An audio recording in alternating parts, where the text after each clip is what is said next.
Ce jeudi 2 décembre, la cour d'appel de Sebha, dans le sud du pays, a in fine ordonné le rétablissement de Saïf al-Islam Kadhafi comme candidat. Il avait fait appel après le rejet de sa candidature par la haute commission électorale fin novembre. Le deuxième fils de Kadhafi est donc officiellement candidat à la présidentielle libyenne du 24 décembre prochain. Mais 10 ans après la chute et l'assassinat de son père, par la coalition militaire internationale, USA France Grande-Bretagne, a-t-il vraiment des chances de remporter ce scrutin présidentiel tant attendu? Les avis des analystes politiques sont très discutés, tant le fils Kadhafi, si jamais le scrutin se déroulait à la date indiquée, aura certainement en face de lui un redoutable challenger, le maréchal Khalifa Haftar, un ancien officier de l'armée révolutionnaire de Kadhafi. Mais, au lieu d'être des challengers redoutables lors de cette présidentielle, n'était-il pas plutôt préférable que les deux personnalités convergent dans une même coalition politique? La Libye comprend 3 régions naturelles et historiques, le Fezzan au sud, la Cyrénaïque au nord-est et la Tripolitaine au nord-ouest.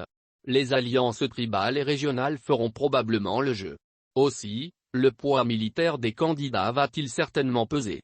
S'il est certain qu'Haftar et Saïf al-Islam sont les principaux candidats à ce scrutin présidentiel, pour autant, il s'avère que le premier a plus de soutien militaire.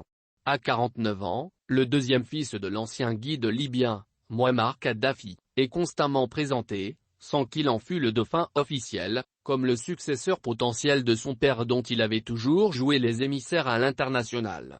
Il est toujours considéré comme un proche de la Russie. Dans les années 2000, il était censé être le visage pro-occidental, pro-libéral de son père.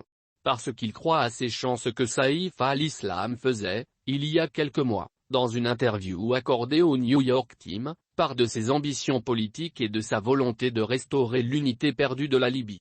Saïf a dû apprendre assez de leçons pendant les bons moments du règne de son père, qui avait pu, pendant 4 décennies, rassembler les tribus antagonistes et unifier les régions naturelles de la Libye. Sa candidature pourrait donc créer autour de lui un bloc de collation parmi ses compatriotes qui sont restés loyaux au système de gouvernance de son père. Toutefois, il aura en face de lui, le redoutable maréchal Haftar. Celui-ci est non seulement le chef militaire qui occupe désormais la quasi-totalité de la Libye, dont une grande partie du Fezzan, mais aussi, il est l'homme fort de la Cyrénaïque. Sans oublier que ses soldats occupent une bonne partie de la Tripolitaine et assiègent la capitale Tripoli depuis plus d'1 an. L'homme est à la fois proche des USA que de la Russie. La France, l'Italie et l'ensemble des pays européens lui déroulent le tapis rouge. En raison de cette réalité criarde, les chances de Saïf al-Islam Kadhafi semblent donc minimes pour remporter le futur scrutin présidentiel. En réel politique, le fils de Kadhafi a certainement intérêt à s'unir avec Haftar afin que celui-ci remporte la présidentielle. Ainsi, il pourrait ainsi jouer un grand rôle dans un futur gouvernement libyen dont le maréchal serait le chef de l'exécutif.